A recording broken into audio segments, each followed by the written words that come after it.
नमो तस् भगवतो अरहतो सम्मा सम्बुद्धस्स। नमो तस् भगवतो अरहतो सम्मा सम्बुद्धस्स। नमो तस् भगवतो अरहतो सम्मा सम्बुद्धस्स। बुद्धं शरणं गच्छामि, धम्मं शरणं गच्छामि, संघं शरणं गच्छामि। द्वितीयं तृतीयं बुद्धं शरणं गच्छामि, धम्मं शरणं गच्छामि, संघं शरणं गच्छामि।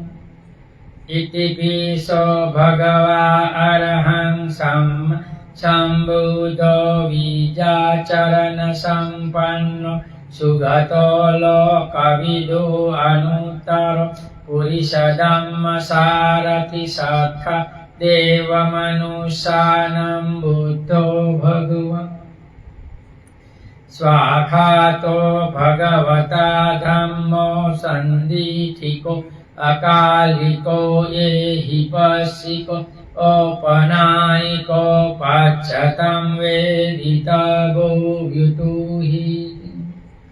सुपटिपन्नो भगवतो सावकसङ्गो उजुपटिपन्नो भगवतो सावकसङ्गो न्यायपटिपन्नो भगवतो सावकसङ्गो सामितिपटिपन्नो भगवतो सावकसङ्गो।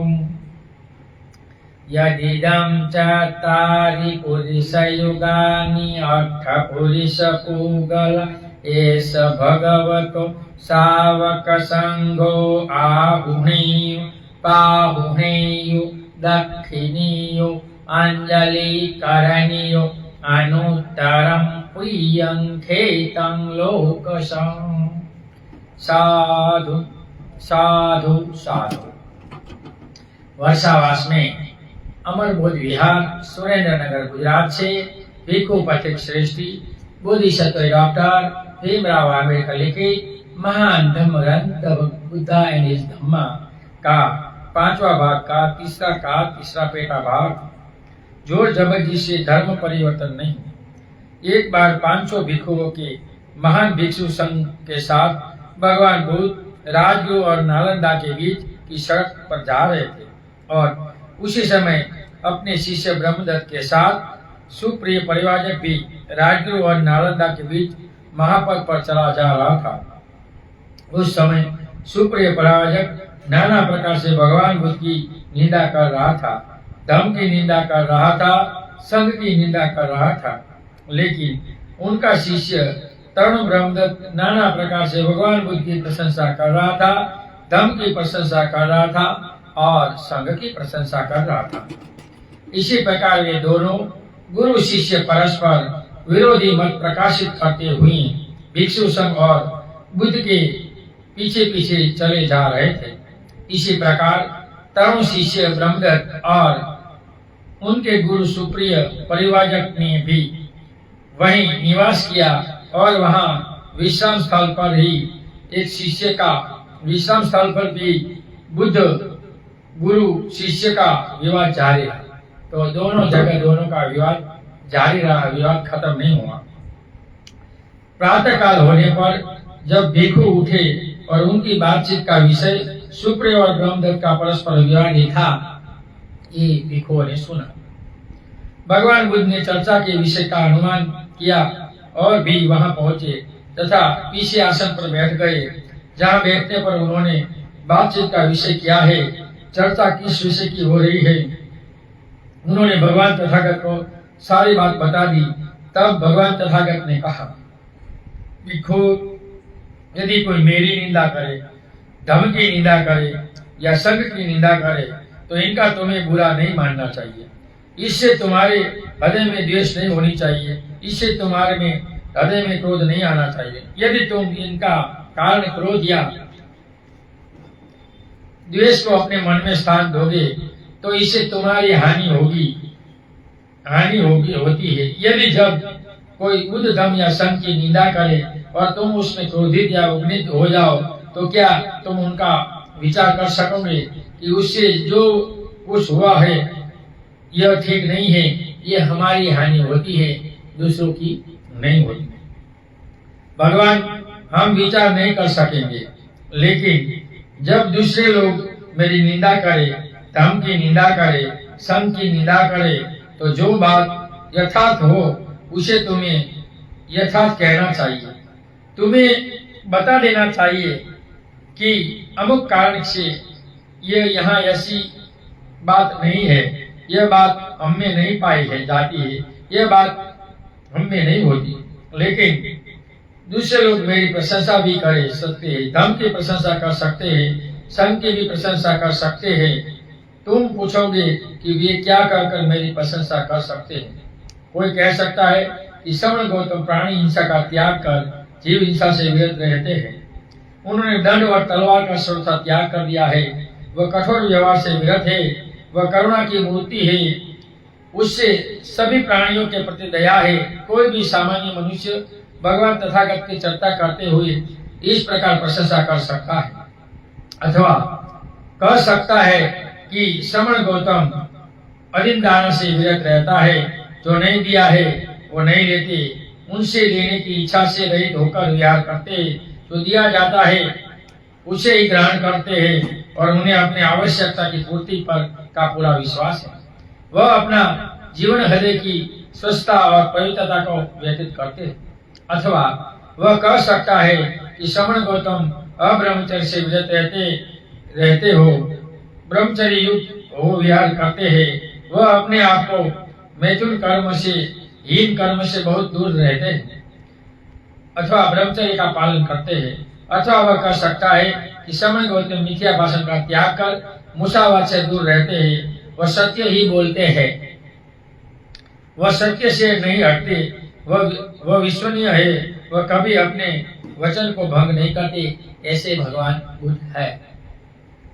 अथवा वह कह सकता है कि श्रवण गौतम अपने आप को किसी की झूठी निंदा से दूर दूर रख सकते हैं। वह यहाँ सुनकर यहाँ के लोगों को झगड़ा लगाने के लिए उस बात को वहाँ नहीं कहते और यहाँ सुनकर वहाँ के लोगों से झगड़ा लगाने की नहीं कहते, इस बात को यहाँ नहीं कहते। इसी प्रकार वह झगड़ने वालों का मेल मिलाप कराने वाले हैं, मित्रों की मैत्री बढ़ाने वाले हैं, प्रशासक शांति के प्रशासक को शांति के लिए प्रयत्नशील रहते हैं तथा ऐसे ही शब्दों का व्यवहार करते हैं जिससे शांति की स्थापना हो।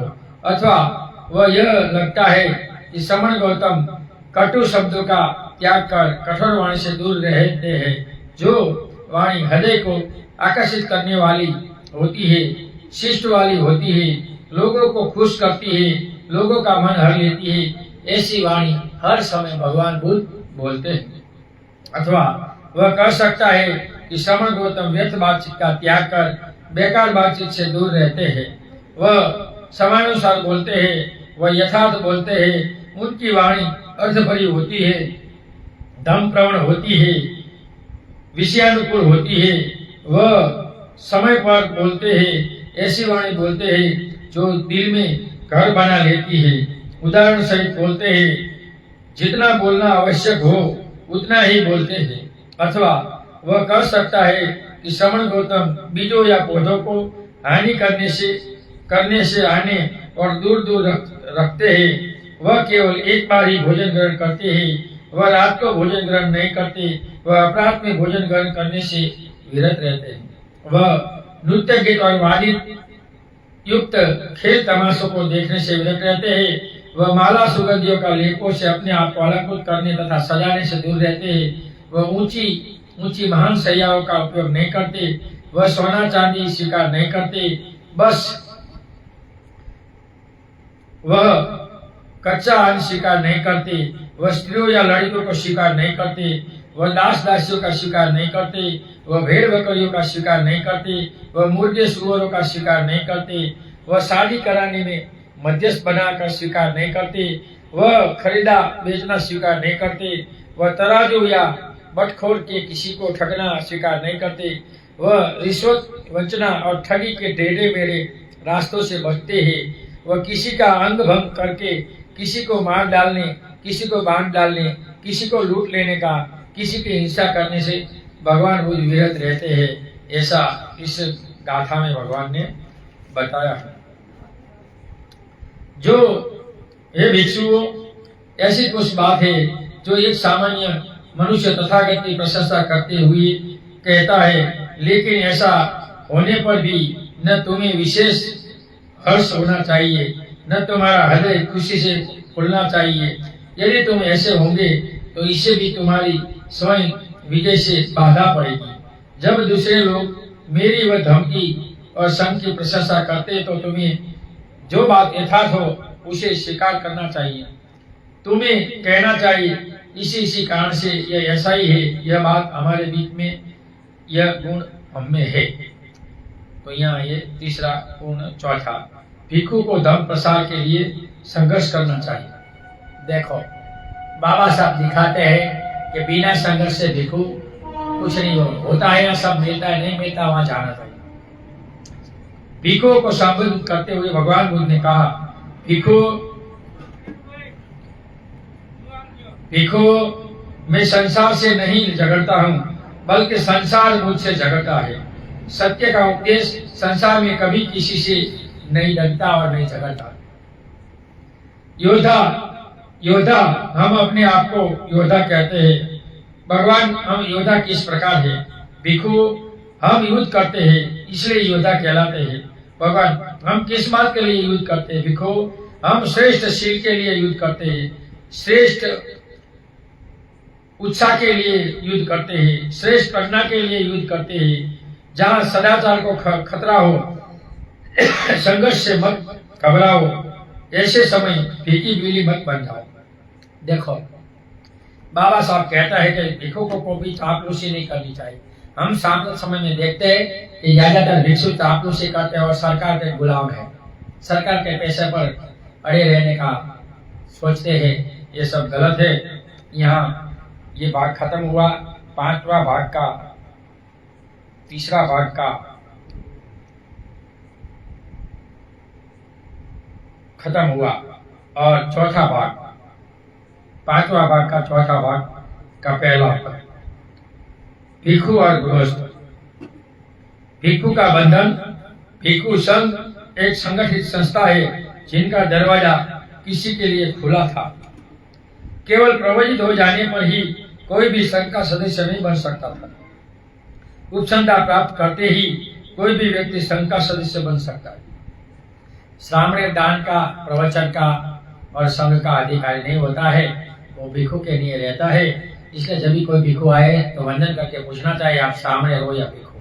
अगर सामने है तो इसे कहना चाहिए, अपने गुरु के नीचे तैयार हो, ऐसे मत।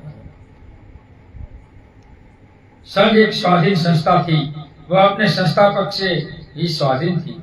वह स्वतंत्र थी। वह जिसे चाहे उसे अपना सदस्य बना सकती थी। यदि कोई सदस्य विनय विरुद्ध चले तो वह उस सदस्य के सदस्य छीन भी ले सकती है। देखो, भिक्षु संघ में सदस्य छीनी भी जाती है, सदस्य की भी जाती है। केवल भिक्षा उनकी डोरी है जिससे गृहस्थ से वो बंधे हैं। भिक्षु भिक्षा पर निर्भर रहते थे और गृहस्थ इन्हें भिक्षा देते थे। इसलिए उपासकों को जिम्मेदारी बनती है भिक्षु को भोजन दान देना, कराना, इनको विहार में रखना और सचवाना और किराए के लिए कुछ दान देना। भिक्षु भिक्षा पर निर्भर रहते थे और गृहस्थ इन्हें भिक्षा देते थे। गृहस्थ संगठित न थे। संघ दीक्षा थी, जिनका मतलब था कि व्यक्ति भिक्षु संघ में दीक्षा विधि, वो बिना विधि वहां एक्सेप्ट नहीं होते। संघ दीक्षा से व्यक्ति संघ तथा धर्म दोनों में दीक्षित हो जाता था। लेकिन ऐसे लोगों के लिए जो प्रवचित बन संघ की दीक्षा को न चाहते थे, केवल धर्म की दीक्षा चाहते थे, कोई पृथक धर्म की दीक्षा न थी। यह एक बड़ी गंभीर कर्म रह गया है।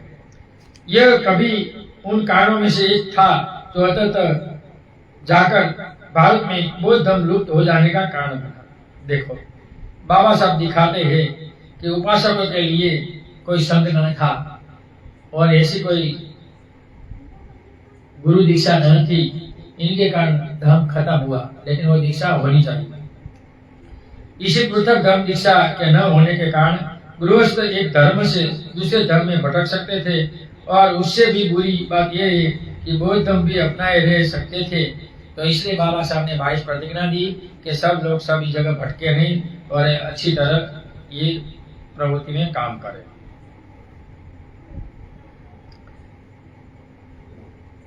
दूसरा, परस्पर प्रभाव। लेकिन भिक्षा का बंधन ऐसा था कि जिससे कोई भिक्षु किसी पथभ्रष्ट गृहस्थ को भी सही रास्ते ला सकता था। इस संबंध में अंगुत्तर निकाय में वर्णित नियम ध्यान से देखने योग्य है। इस प्रतिबंधों के अतिरिक्त किसी भी गृहस्थ का यह सामान्य अधिकार था कि वह किसी भिक्षु से सदोष आचरण की शिकायत दूसरे भिक्षुओं से कर सके।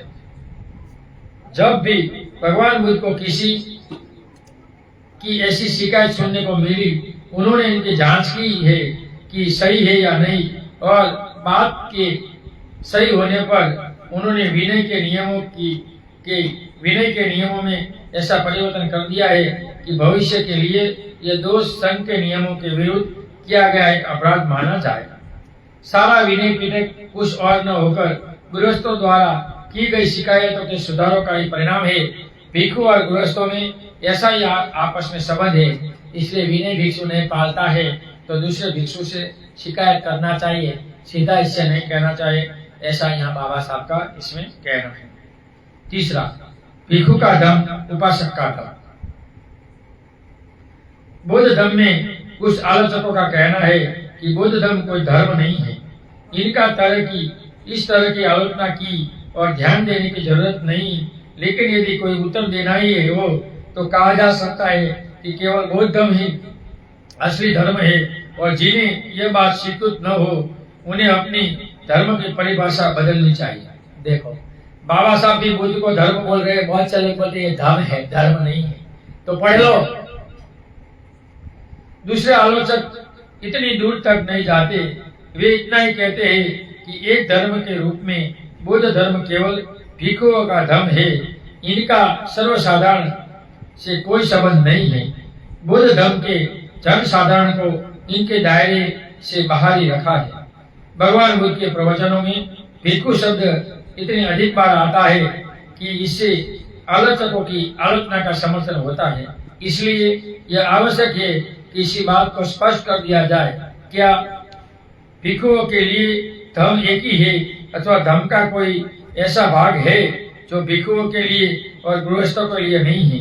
क्योंकि प्रवचन प्राय भिक्षुओं को ही संबोधित करते किए गए, इसलिए इससे यह अनुमान नहीं निकालना चाहिए कि तमाम प्रवचन भिक्षुओं के लिए है।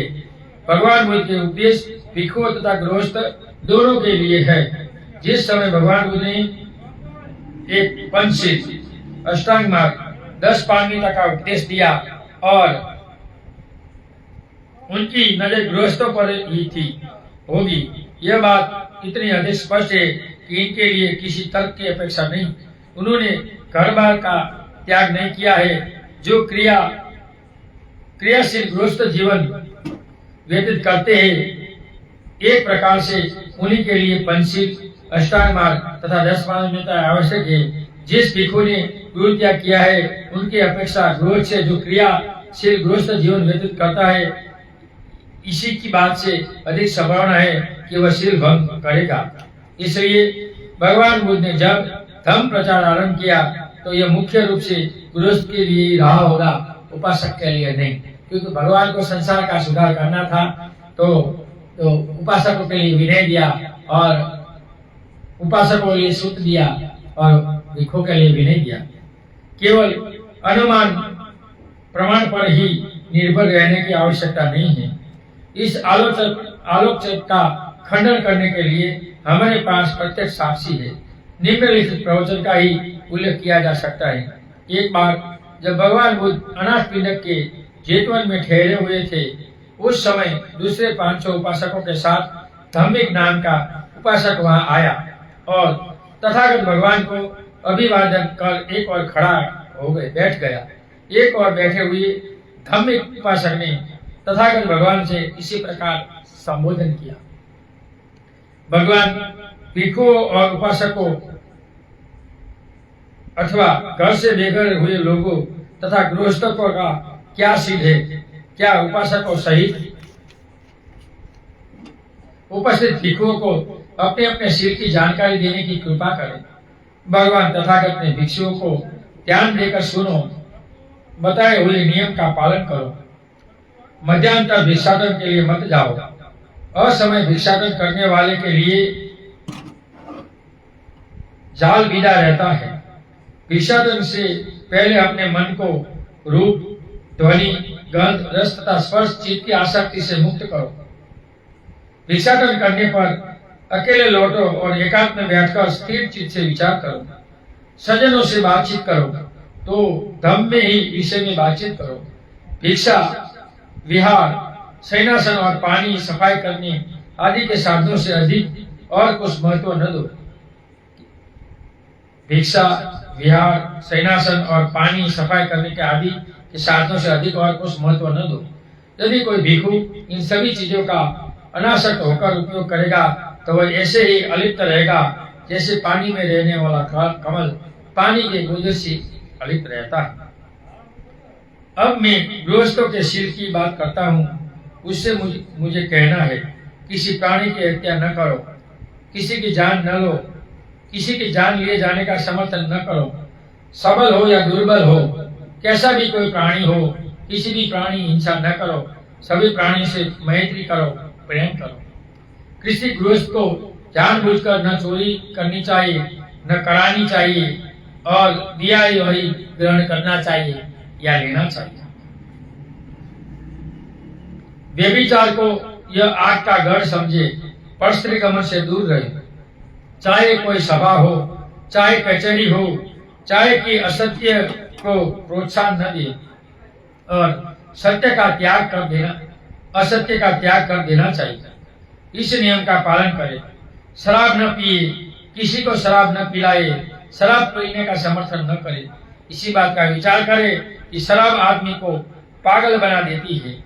नशे में आकर मूर्ख लोग पाप करते हैं तथा दूसरों को पाप में प्रवृत्त करते हैं। इसलिए इसे पागल बना देने वाले व्यसन से दूर रहे। यह मूर्खों का शौच है। प्राणी हिंसा न करे, चोरी न करे, झूठ न बोले, नशीले पदार्थों से और व्यभिचार से दूर रहे। उपोषद के दिनों में उपोषद व्रत ग्रहण करे और अष्टशीलों का पालन करे। ये बाबा साहब ने लिखा है पेज नंबर 352। ये मूर्खों, देख लो बाबा साहब उपोषद की बात लिखते हैं यहाँ। बहुत से लोग बोलते बाबा साहब ने कहा लिखा, देख लो पेज नंबर 352। बाबा साहब कहते हैं प्रातः काल के समय पवित्र सदायुक्त चित्त से 8 शीलों का ग्रहण करे, बुद्धि के अनुसार व्यवहार करे, भिक्षु को यथा सामर्थ्य भोजन दान तथा पेय दान करे। देखो बाबा साहब लिखते हैं उपोषद के दिन भिक्षुओं को कुछ न कुछ दान करना चाहिए। ये बाबा साहब लिखते हैं। अपने माता पिता की भली प्रकार सेवा करे, जीविका का कोई ऐसा साधन अपनाए। इसी प्रकार जो गृहस्थ दृढ़ता पूर्वक धर्म का पालन करेगा वह सदगति को प्राप्त करेगा। वो अधोगति नहीं होगा, वह सोतापति हो सकता है और वो भी अपने धर्म मन से विमुक्त हो सकता है। इससे यह स्पष्ट हो जाता है कि भिक्षु और गृहस्थों का धर्म एक ही था। हाँ, इनमें थोड़ा भेद अवश्य है।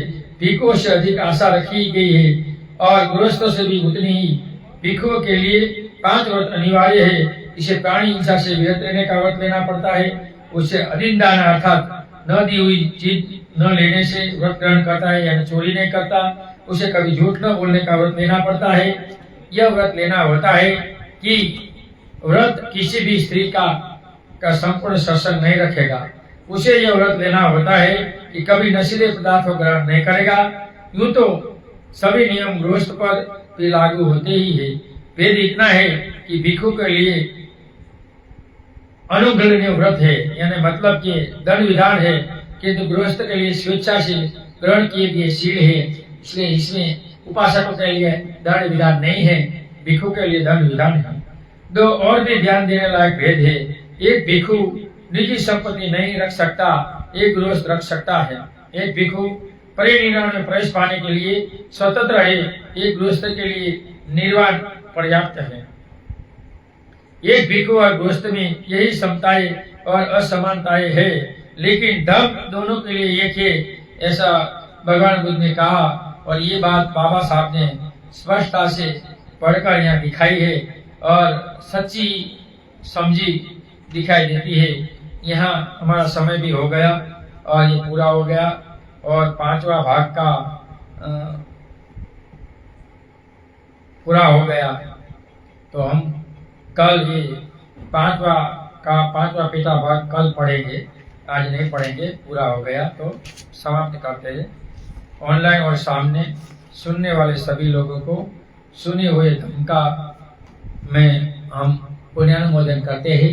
सुने हुए धर्म से आप सभी लोग सुखी हो, निरोगी हो, आपका कल्याण हो, आपका मंगल हो। भाषा के कारण, वाणी के कारण ऑनलाइन और सामने सुनने वाले सभी लोगों को मेरी भाषा या वाणी के कारण किसी को कोई गलत लगा हो, दुख लगा हो, तो मेरा कोई ऐसा आशय नहीं था, क्षमा करें। नथि मे शरणम अयम बुद्धो मे शरणम वरम एतेन सच्चवाजेनम होतु मे जय मंगलम। नथि मे शरणम अयम धम्मो मे शरणम वरम एतेन सच्चवाजेनम होतु मे जय मंगलम। नथि मे शरणम अयम संघो मे शरणम वरम एतेन सच्चवचनम होतु मे जय मंगलम। नमो बुद्धाय, नमो धम्माय, नमो संघाय। साधु साधु साधु। सबका मंगल हो, सबका कल्याण हो, सब सुखी हो, सब सुखी हो।